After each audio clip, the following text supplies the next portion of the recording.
It was an old church. The foundation was of limestone blocks, and the structure itself was of plain old red brick. It had the requisite number of stained glass windows and large, imposing double doors at the front. The attached buildings, however, were newer. As the neighborhood declined, the church was able to occupy vacant lots and expand. A homeless center and soup kitchen were adopted in the Fishtown area. Father Doyle skillfully ran the ship, and even in hard times was able to keep things running. Parking was a problem in this part of town, but there were enough people in walking distance to keep life afloat. Now, young professionals were moving into the neighborhood, and the remaining homes were becoming desirable. Some of the newcomers were even interested in church services. "Good morning, Daniel." A tall, middle-aged man wiping the floor stopped and looked up. "Good afternoon, Father, and good morning to you, too. Do you have any plans for your birthday? I still think you should take the day off like I suggested." "Sort of. The ladies in the auxiliary department are going to trim my beard. This afternoon, Miss Stella at the thrift store is going to fit me for a fancy sport coat that came in last week. She saved it especially for me." This will be my first night out in almost 8 years. "Where have you decided to go?" "To the Sheraton, I think. I have enough money to buy almost anything I want off the menu. It's classy and a little flashy. Since I'm walking, I'm going to treat myself to a nice glass of red wine. I intend to enjoy the evening. After all, 50 years only comes around once." "Have you got enough money?" "I have enough, Papa. Save it for someone who needs it." They both laughed softly and went on about their business. For the past 8 years, Daniel Brown had lived in a small room in the basement of St. Vincent's Church. In exchange for room and board, Daniel kept all the buildings clean and presentable. He took care of all minor maintenance issues and coordinated any outside work when it was needed. For a nominal fee, he also did some work for the poorer parishioners. Most of them were too proud to accept help for free, but he didn't do it for the money. He was fed from the church canteen. One of the added benefits of working at St. Vincent's was free clothing. Daniel didn't abuse the system, but the ladies in the auxiliary always put aside any new clothes they thought might fit him. He was usually only interested in work clothes. For his birthday, they had given him a great corduroy jacket and khaki pants. The brown wingtip shoes were a little too much, but they were like new and fit perfectly. He planned to return the jacket and shoes the next day, but decided to keep the pants. The other thing was the grooming. Daniel felt like he'd been attacked. He had been shampooed, trimmed, and his beard trimmed. He had never had a beard before coming to St. Vincent. Now he couldn't imagine himself without one. They completed the onslaught with a manicure, the first of his life. The Sheraton was a short walk away. It quickly became apparent that the expensive stiletto heels were not suitable for walking. He wouldn't make that mistake again. The restaurant was a bit fancy, but there was a full menu hanging out front. The prices were a little higher than he'd bargained for, but he'd brought enough money with him to pay for almost anything he decided. There was no rush, so he took his time. "Excuse me, are you dining alone or are you expecting someone?" She was well-dressed, well-groomed, and probably lost. It took Daniel a second to realize she was addressing him. "Excuse me? What was that?" "My name is Marcia Nelson." She held out her hand, which Daniel took politely. "I'm here for the Society's awards ceremony at Empire Hall, and I'm in dire need of a chaperone."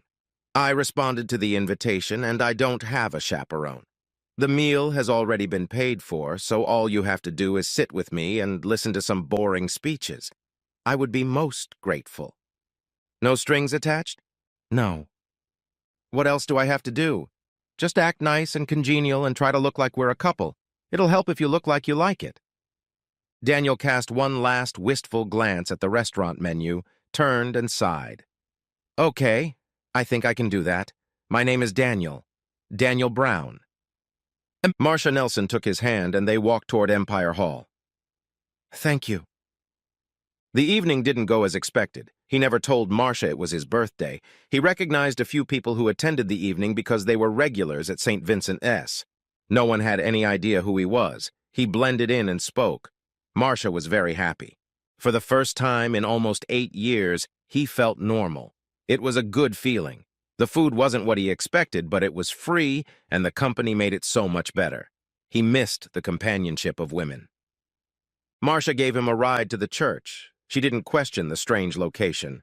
He was finally able to take off the awful wingtip shoes. In the morning, they would go back again, and he would not make that mistake again. That night, Daniel Brown slept soundly. Daniel was halfway through wiping down the pews when Father Doyle appeared. "How was your birthday, Daniel?" "Very well, but not as well as I expected." "You didn't get lobster?" "No. I ended up getting sea bass. It was very tasty, but not lobster." "How did that happen?" "A very nice lady named Marcia Nelson invited me to join her at the awards ceremony. It was a lot of fun, and the dinner was free." "Was it Marcia Nelson, the lawyer?" "I have no idea. She said she runs a small law office downtown. I don't even know what that is." "Daniel, she runs a legal clinic for the poor and homeless. She's very well known in the local community. You spent the evening with a very famous lady." "She seemed quite normal to me. Anyway, I enjoyed myself and I enjoyed her company." "Are you going to see her again?" "I don't think so. I don't know why she would want to." 2 weeks later, Marcia Nelson returned. She needed a chaperone for a local charity auction.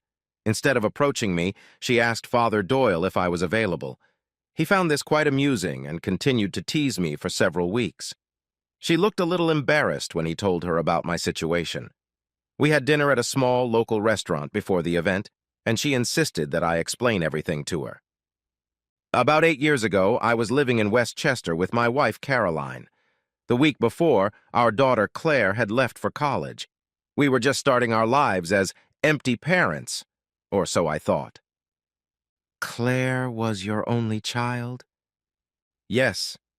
For the last 10 years, Caroline worked for a small company called Bixler Enterprises that made surgical instruments.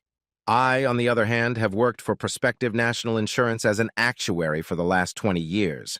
All in all, we were comfortable and well off." "That was 8 years ago? Are you still married?" "I honestly don't know. Maybe. I hope not. But like I said, I don't know." "So what happened?" "It was quite simple, really.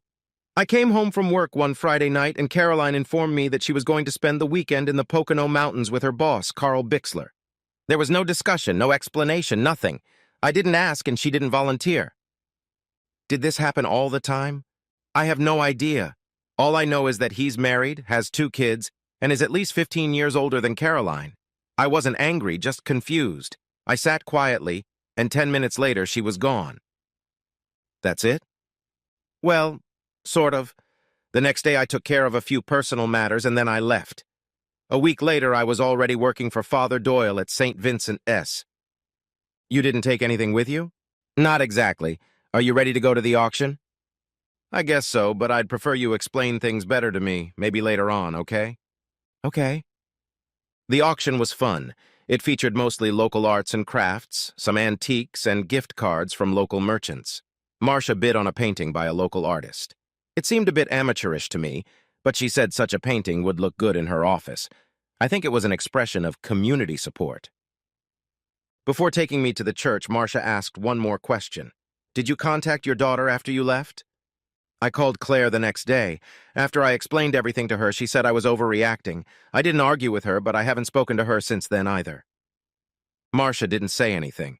She thanked me for going with her, and I thanked her for inviting me. I guess I should have bid on the auction. Maybe next time. For the next few weeks, I had to put up with teasing from Father Doyle. The ladies in the store and dining room teased me a little too. It was all a lot of fun, and I took it for granted. And then Marcia came back. "Daniel, I need another favor. I have to attend a conference next week. It's being held at King of Prussia, and we'll have to stay overnight. Would that be okay with you?" "What do you mean?" "You'll be comfortable sharing a room, or would you prefer to have your own?" "That depends." "On what? Are you planning to take advantage of me? You won't be embarrassed by that?" I didn't answer, but a wide grin appeared on my face. She understood. Father Doyle overheard the conversation and was laughing when Marcia left. The celebration at King of Prussia was on a much larger scale than the previous ones. It was a statewide event. Marcia and I chatted for about an hour. She talked, and I just followed her and nodded at the right moments. I was getting pretty good at it, and I was enjoying it. And then everything changed. Marcia Nelson, it's good to see you. It's been too long. I cringed when I heard his voice. It was my lawyer and good friend, Seymour. He and I hadn't seen each other in over 8 years. I was grateful that he didn't seem to recognize me. Seymour Schlump, you look the same as you did in college. You haven't changed a bit. How are you doing? Still the same fat, dumb, and happy. And yourself? Skinny, smart, but not depressed. It was a joke, and they both laughed. Seymour, this is my friend Daniel. He's my escort for this evening. Seymour looked at me for the first time and started to smile. Suddenly, he grabbed me in a hug and started shaking me. Danny boy, I didn't recognize you with that beard. You look great, buddy. My cover was blown. Do you two know each other? Of course. Danny and I went to elementary school together. We were best buddies for years until he ran away. Things are a little more professional now. What does that mean? I put my hand on Marcia's arm and sighed. Seymour is my hereditary guardian. That elicited a confused look from Marcia and a smirk from my buddy Seymour. It got a little awkward for a moment, and then Seymour rejoined the conversation. Daniel, I need to see you so we can clear some things up. I know you said you wanted privacy, but the time to rectify the situation has come and gone. Can you come see me tomorrow? I looked at Marcia for the support I knew she couldn't give me. Where to? I asked. To my office in Reading. All the papers and documents are there. We have to do this. Marcia, can we go to Reading tomorrow? Of course. I wouldn't miss this case for anything. I love mysteries, and this one is a doozy. I want to know everything, and Seymour will tell me everything, won't he? For you, Marcia, everything. I'll see you tomorrow, bright and early. Seymour shook my hand and gave me another hug. By the way, Danny, you've been a bachelor for over 3 years now. I'll explain everything tomorrow. As Seymour walked away, Marcia threw me a mocking, fierce look. You only have 5 minutes to give me the Reader's Digest condensed version of what's going on. When I told you about what happened when I left my wife, I mentioned that I took care of everything. Now Seymour took care of everything for me. Usually when someone becomes guardian of an inheritance, it requires a judge's approval, but not always.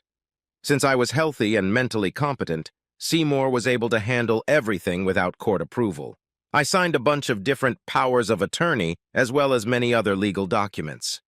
I trusted Seymour. Why? I needed to get away for a while, and I wanted to be isolated from Caroline. I also wanted to protect what few assets I had. Assets? I had a few stocks in my name and a couple of mutual funds I'd started before I got married. I figured that since Bixler was a wealthy man, Caroline wouldn't be too concerned about the few investments I had.